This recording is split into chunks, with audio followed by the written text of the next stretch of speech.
الحمد لله رب العالمين. Bismillah, assalamualaikum warahmatullahi wabarakatuh. Alhamdulillah. Wassalatu wassalamu ala rasulillah wa ala alihi wa ashabihi wa man ihtada bihadihi wa amila bisunnatihi ila yaumil qiyamah, amma ba'd. Alhamdulillah, puji syukur atas semua nikmat yang Allah berikan kepada kita. Salawat dan salam semoga senantiasa terlimpah curahkan kepada baginda Muhammad sallallahu alaihi wa ala alihi wasallam. Ikhwani wa akhwati fillah, rahimani wa rahimakumullah, wa ghafarali wa ghafara lakumullah. Segala puji yang kita senantiasa haturkan kepada Allah Subhanahu wa taala, terutama berkaitan dengan nikmat besar yang Allah anugerahkan kepada kita, yaitu nikmat mentauhidkannya.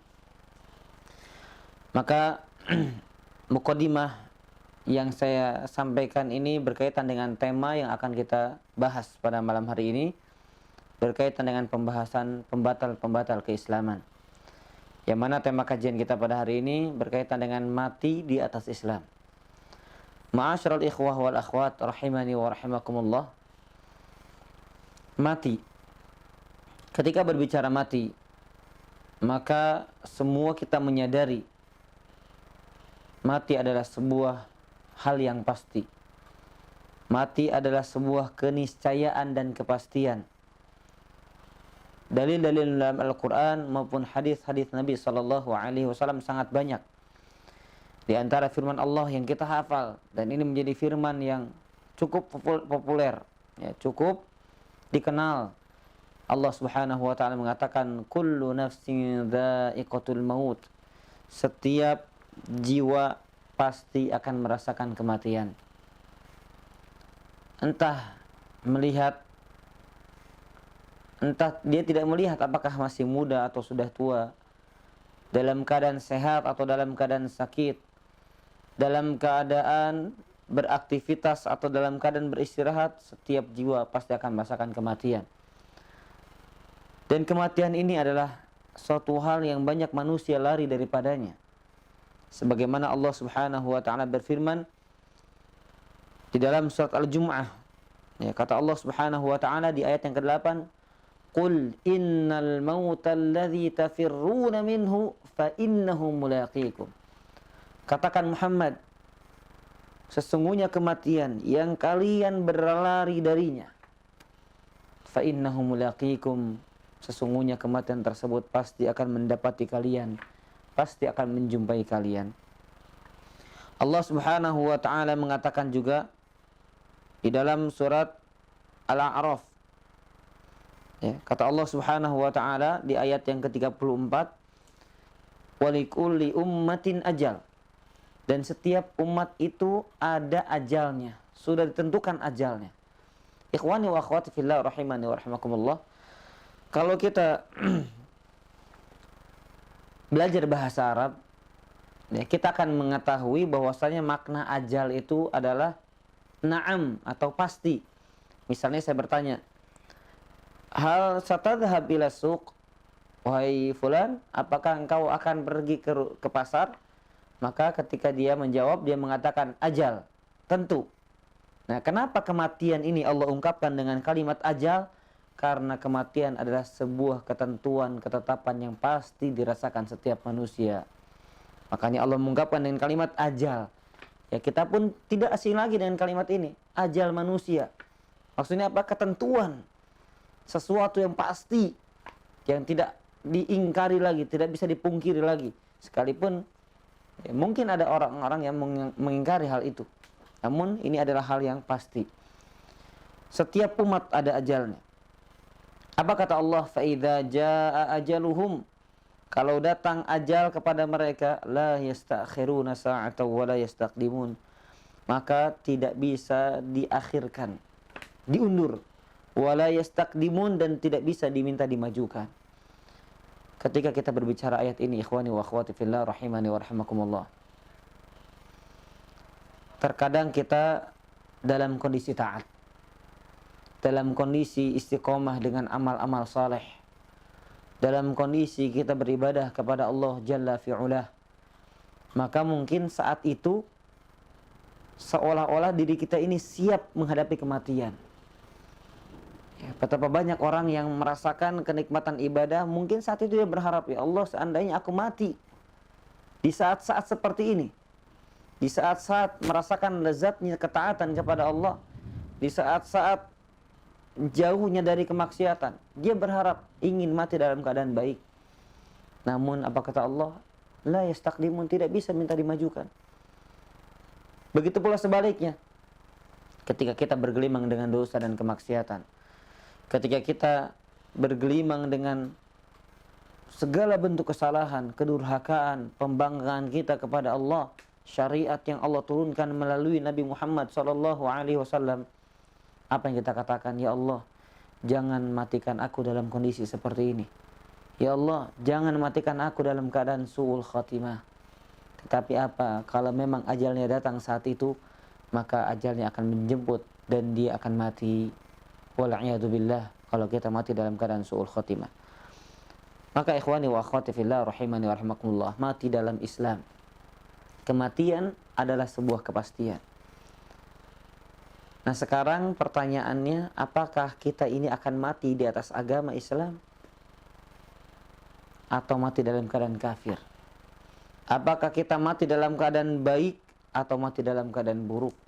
Apakah kita mati dalam keadaan membawa bekal yang banyak, bekal takwa kepada Allah Subhanahu wa taala, atau sebaliknya membawa dosa-dosa yang belum kita taubati dan memohonkan ampun kepada Allah Jalla wa ala. Ma'asyiral ikhwah wal akhwat fillah rahimani wa rahimakumullah.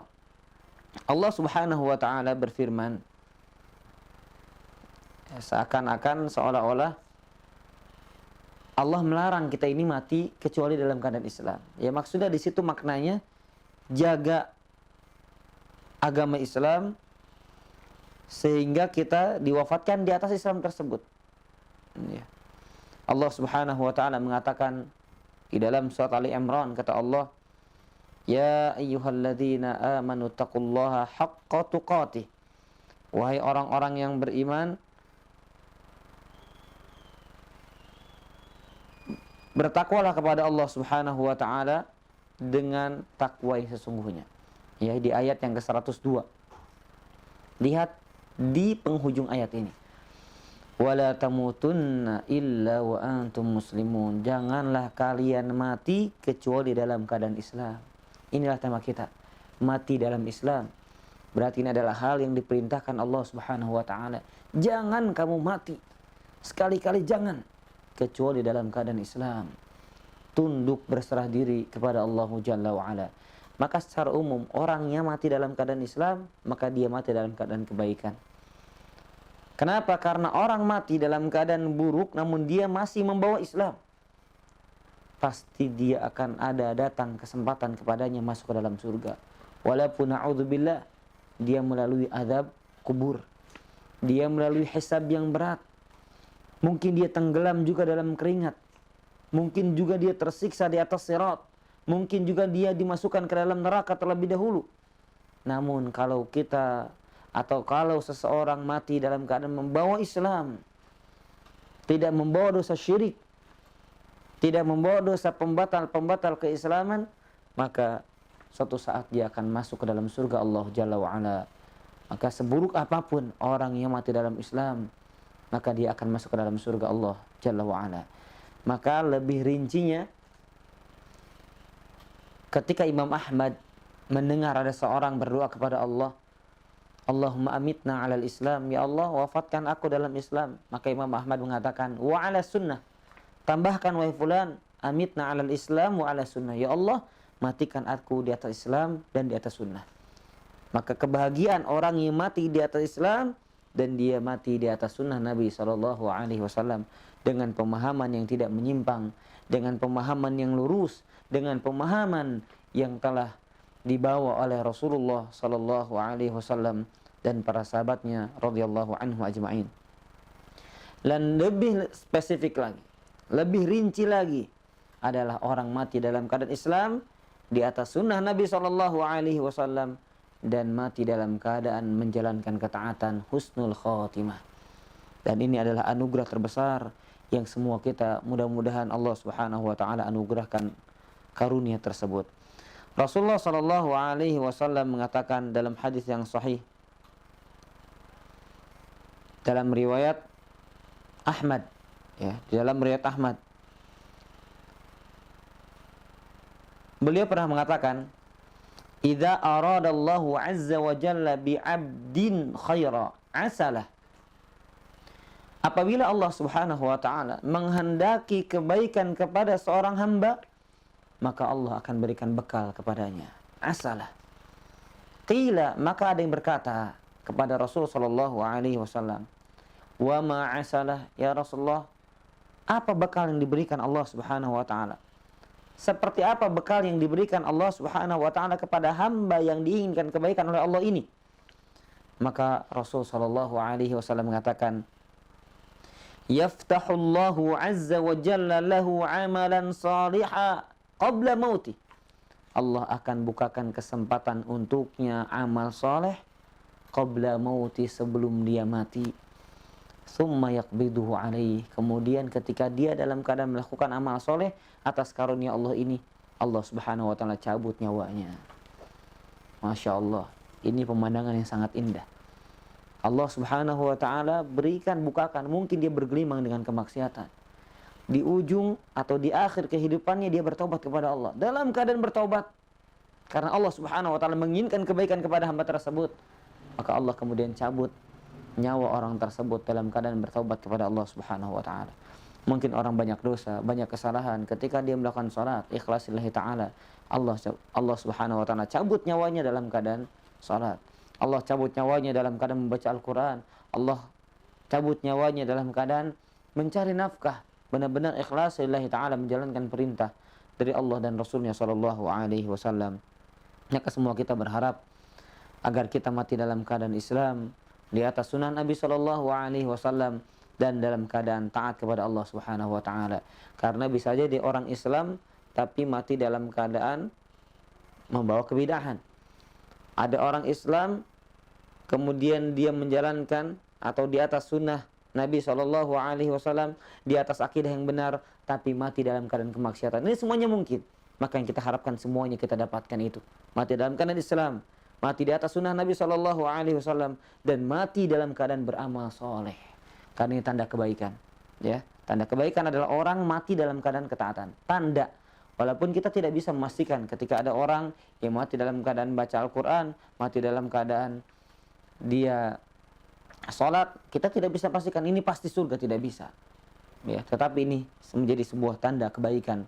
Alamat husnul khotimah, tanda-tanda dari husnul khotimah. Ada sebuah doa yang diajarkan Allah Subhanahu wa taala di dalam surat Al-A'raf, ayat yang ke-126, memohon kepada Allah agar mati dalam keadaan Islam.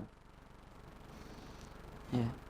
Allah Subhanahu wa taala mengatakan di ayat ini, Rabbana afrigh alaina sabra wa tawaffana muslimin. Kata Allah, mereka berkata, wahai Rabb kami, afrigh alaina sabra, tuangkan, curahkan, berikan kepada kami kesabaran, wa tawaffana muslimin, dan wafatkan kami dalam keadaan muslim, berserah diri kepada Allahu Jalla wa Ala. Nah, berarti ini doa yang dianjurkan di dalam Al-Quran agar kita mati dalam keadaan Islam. Kemudian kiat agar kita mati dalam keadaan Islam juga adalah kita membekali hidup ini dengan ilmu. Kita mengamalkan ilmu yang selama ini kita pelajari. Ya, dan ini kiat yang tidak kalah pentingnya daripada doa tadi juga. Tidak kalah pentingnya. Kenapa? Karena bisa jadi orang mengaku, mengklaim dirinya Islam, ternyata dia melakukan perbuatan-perbuatan yang menjerumuskan dia batal Islamnya, yang menjerumuskan dia dalam kemurtadan. Makanya para ulama, ya, dari zaman dulu mereka membahas tentang ini. Mereka menamakan pembahasan ini dengan bab hukmil murtad, bab hukum tentang orang yang murtad. Ya, di sana disebutkan tentang kenapa orang Islam bisa jatuh ke dalam kemurtadan. Orang Islam namun ya divonis kafir. Kenapa? Karena melakukan perbuatan-perbuatan yang memang ditunjukkan oleh dalil-dalil Al-Qur'an dan dalil-dalil dari sunnah Nabi SAW, bahwasanya perbuatan tersebut adalah perbuatan yang membatalkan Islamnya. Maka penting kita membahas ini. Ya, pembahasan kita adalah pembahasan berkaitan dengan kitab Nawaqidul Islam, ya, pembatal-pembatal keislaman, yang insya Allah rencananya kita di Masjid Al-Ikhlas Tegalega Bogor, kita masih sampai pertemuan terakhir masih membahas tentang kitab Fikih Asmaul Husna, ya, karya Syekh Profesor Abdul Razak, ya, bin Muhsin Al-Abbad Al-Badr. Yang insya Allah kalau sudah selesai, karena kita tinggal beberapa nama Allah lagi yang kita bahas, kalau sudah selesai insya Allah kita akan mulai dalam pembahasan kitab ini, yaitu tentang kitab Nawaqidul Islam, pembatal-pembatal keislaman, yang insya Allah akan kita rinci, ya, dari pembahasan-pembahasan para ulama. Ikhwani wa akhwati fillah rahimani wa rahimakumullah.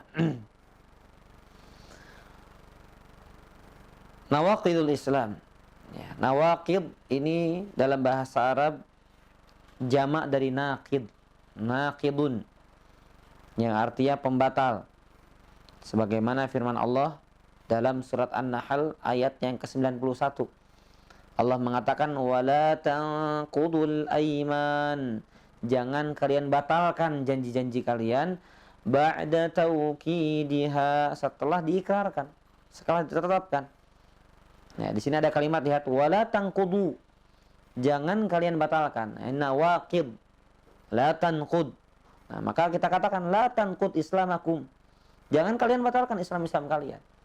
Nah, sebagaimana firman Allah, wala tanqudu al-aiman, jangan kalian batalkan janji-janji atau sumpah-sumpah kalian setelah kalian ikrarkan.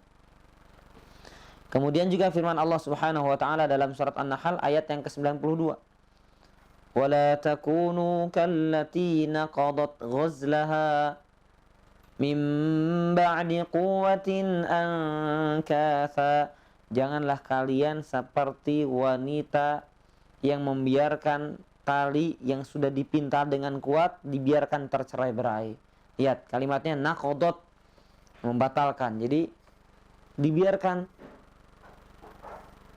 tercerai-berai, ya, ketika sudah dipintal dengan cara yang kuat. Nah, begitu pula dengan kita. Ketika kita sudah bagaimana menjaga keislaman kita, menjaga sunnah Nabi SAW, jangan sampai dibatalkan dengan perbuatan-perbuatan, baik itu ucapan atau tingkah laku yang membuat Islam kita ini batal di sisi Allah Subhanahu wa taala. Karena kita ini melihat, kita ini mencari penilaian, ya, pandangan dari Allah, bukan pandangan dari makhluk. Kita diakui baik di KTP, baik di keluarga, baik di kerabat, baik di masyarakat, diakui sebagai Islam, diakui sebagai muslim atau muslimah. Namun ternyata di hadapan Allah, ternyata kita tidak lagi diakui keislaman kita. Na'udzubillahi min dzalik. Maka yang paling penting adalah pengakuan Allah terhadap kita, bukan pengakuan makhluk. Ikhwani wa akhwati fillah rahimani wa rahimakumullah. Sebagai muqaddimah, mati dalam keadaan Islam. Mati sudah jelas. Ya, definisi mati adalah terpisahnya ruh dari tubuh, itu mati. Karena ruh itu dicabut ketika seorang memang sudah tiba ajalnya. Nah, apa definisi dari Islam? Ikhwani wa akhwati fillah rahimani wa rahimakumullah. Islam sebagaimana yang didefinisikan oleh para ulama, dan ini definisi yang cukup fenomenal dan juga definisi yang populer. Islam adalah al-istislamu lillahi bitauhid. Islam adalah berserah diri lillah, kepada Allah. Itu Islam. Orang kalau Islam berarti dia harus berserah diri kepada siapa? Kepada Allah, pemilik agama Islam ini. Nah, pertanyaannya, dengan cara apa kita berserah diri kepada Allah? Maka tadi kalimatnya bitauhid, berserah diri kepada Allah dengan cara mentauhidkan Allah Subhanahu wa taala. Nanti kita akan bahas apa arti, apa makna dari tauhid. Ikhwani wa akhwati fillah rahimani wa rahimakumullah. Jadi Islam adalah berserah diri kepada Allah Subhanahu wa taala dengan tauhid, yaitu dengan mengikhlaskan segala bentuk, semua jenis, segala macam ibadah hanya diperuntukkan untuk Allah Jalla wa ala. Maksudnya di sini diperuntukkan di sini bukan berarti Allah butuh kepada ibadah itu. Namun kita tujukan untuk meraih apa yang ada di sisi Allah. Baik itu berupa ganjaran, baik itu berupa pahala, baik itu berupa kenikmatan dan seterusnya. Apa yang ada di sisi Allah itu yang kita harapkan dari ibadah yang kita kerjakan dan kita amalkan. Maka orang yang tidak berserah diri kepada Allah, dia adalah orang yang sombong. Nah, karena orang sombong adalah orang yang menolak kebenaran. Diajak Islam oleh Allah, diseru untuk masuk ke dalam agama Islam. Allah mengatakan, ya ayyuhalladzina amanu udkhulu fis-silmi kaffah. Wahai orang-orang beriman, masuklah kalian ke dalam Islam secara kafah, secara sempurna. Berarti Allah menyeru. Nah, orang yang diajak kebenaran, yang diseru menuju kebaikan, namun dia menolak, berarti dia sombong, mustakbir namanya, sombong. Ya, karena dia menolak kebenaran. Maka lihat, orang yang tunduk kepada Allah dengan tauhid, inilah orang yang muwahhid. Nah, sebaliknya, berarti ada 3 golongan manusia. Orang yang menolak untuk tunduk, berarti dia orang sombong. Nah, sekarang ada orang yang tunduk kepada Allah Subhanahu wa taala, tapi di sisi lain dia juga tunduk kepada selain Allah. Nah, ini disebut dengan musyrik. Ya, musyrik itu lawan kata dari tauhid, lawan kata dari muwahhid. Tauhid lawan katanya syirik, muwahhid orangnya lawan katanya musyrik. Muwahhid mengesahkan Allah, sedangkan musyrik ya baik itu menduakan, mentigakan dan seterusnya. Ikhwani wa akhwati fillah rahimani wa rahimakumullah. Maka orang yang berserah diri kepada Allah dikatakan muwahhid, hanya kepada Allah. Ya, tidak menolak dan tidak juga menduakan Allah atau mempersekutukan Allah Subhanahu wa taala dengan sesuatu apapun. Lalu apa makna dari tauhid? Tauhid adalah ifradullah bil ibadah. Tauhid itu adalah mengesahkan Allah dalam peribadatan. Ini tauhid. Ya, nanti pembagiannya akan kita rinci. Namun secara umum tauhid dari kata wahada yuwahidu. Kita ingat ya, kita insyaallah paham dengan kata wahidun, itsnan, tsalatsa, wahid, satu. Nah, tauhid berarti mensatukan atau mengesahkan lebih tepatnya. Yang tadinya banyak Tuhan-Tuhan yang disembah adalah tak ada Uzza, semuanya ditiadakan dan satu saja Tuhan yang kita isahkan dalam peribadatan kita. Adapun dalil berkaitan dengan tauhid ini adalah firman Allah dalam surat Al-Bayyinah ayat yang kelima. Allah mengatakan, wa ma umiru illa liya'budullah. Mereka tidak diperintahkan kecuali illa liya'budullah, kecuali beribadah hanya kepada Allah. Lihat, illa liya'budullah, kecuali beribadah kepada Allah. Nah, di sini belum ada penegasan. Beribadah hanya kepada Allah, bisa jadi beribadah juga kepada yang lainnya. Maka Allah tegaskan, mukhlishina lahuddin, ikhlas murni hanya kepada Allah Subhanahu wa taala, memurnikan agama, memurnikan ibadah lahu, untuk Allah Subhanahu wa taala. Sebagaimana juga firman Allah Subhanahu wa taala di dalam doa atau dalam kalimat yang populer yang kita hafal. Ya. Allah Subhanahu wa taala mengatakan di dalam surat Al-An'am ayat ke-162. Apa kata Allah? Qul inna salati wa nusuki wa mahyaya wa mamati lillahi rabbil alamin. Katakan Muhammad, sesungguhnya salatku, ibadahku, hidupku dan matiku lillah, hanya untuk Allah Rabbil alamin, Rabb semesta alam. Nah, ini menunjukkan tentang makna dari tauhid dan juga kewajiban kita mentauhidkan Allah Subhanahu wa taala. Baik. Ikhwani wa akhwati fillah rahimani wa rahmakumullah. Islam sekali lagi definisinya adalah al-istislamu lillahi bitauhid, berserah diri kepada Allah dengan mentauhidkannya. Kemudian kalimat keduanya perhatikan, wal inqiyadu lahu bitta'ah, dan tunduk kepadanya, tunduk kepada Allah. Orang Islam harus tunduk. Tadi berserah diri, sekarang tunduk. Nah, cara tunduknya bagaimana? Bitta'ah, dengan ketaatan. Orang tidak dikatakan beriman kalau dia tidak mau beramal. Sebagaimana amal tidak diterima kalau tidak didasari iman. Maka iman dan amal ini adalah dua hal yang tidak bisa dipisahkan. Dua hal yang menyatu yang tidak bisa dipisahkan antara satu dengan yang lainnya. Maka dalam banyak ayat Allah mengatakan, contohnya dalam surat Al-Asr ayat ketiga, illal ladzina amanu wa amilus shalihat. Kecuali orang-orang yang beriman kepada Allah, wa amilus shalihat, dan beramal saleh. Maka orang yang berserah diri kepada Allah dengan tauhid, wujudnya, aplikasinya, realisasinya, pembuktiannya adalah dia wajib tunduk kepada Allah dengan melakukan ketaatan-ketaatan. Ketaatan di sini ada dua. Ya, amal soleh yang dikerjakan, yang diperintahkan kemudian dikerjakan, baik dari Allah dan Rasulnya Shallallahu Alaihi Wasallam, dan juga larangan-larangan yang Allah larang dan dilarang oleh Rasulullah Shallallahu Alaihi Wasallam hendaknya dijauhi dan tinggalkan. Kemudian Allah Subhanahu wa taala atau para ulama melanjutkan definisinya berkaitan dengan Islam ini, yaitu wal bara'atu minasyirki wa ahli. Ini yang penting. Ya, ini tidak kalah pentingnya, semuanya penting, namun ini tidak kalah pentingnya. Wal bara'atu minasyirki wa ahli. Dan berlepas diri dari kesyirikan juga pelakunya. Nah, ini penting. Berserah diri dari kesyirikan dan juga pelakunya. Jadi orang itu tidak dikatakan mentauhidkan Allah sampai semuanya dikerjakan. Dia hanya beribadah kepada Allah dan dia menolak semua Tuhan-Tuhan, sembahan-sembahan selain Allah. Baik itu yang disembahnya maupun yang menyembahnya. Dia tolak, dia ingkari, dia kufuri. Dia tidak ridho dengan itu semuanya.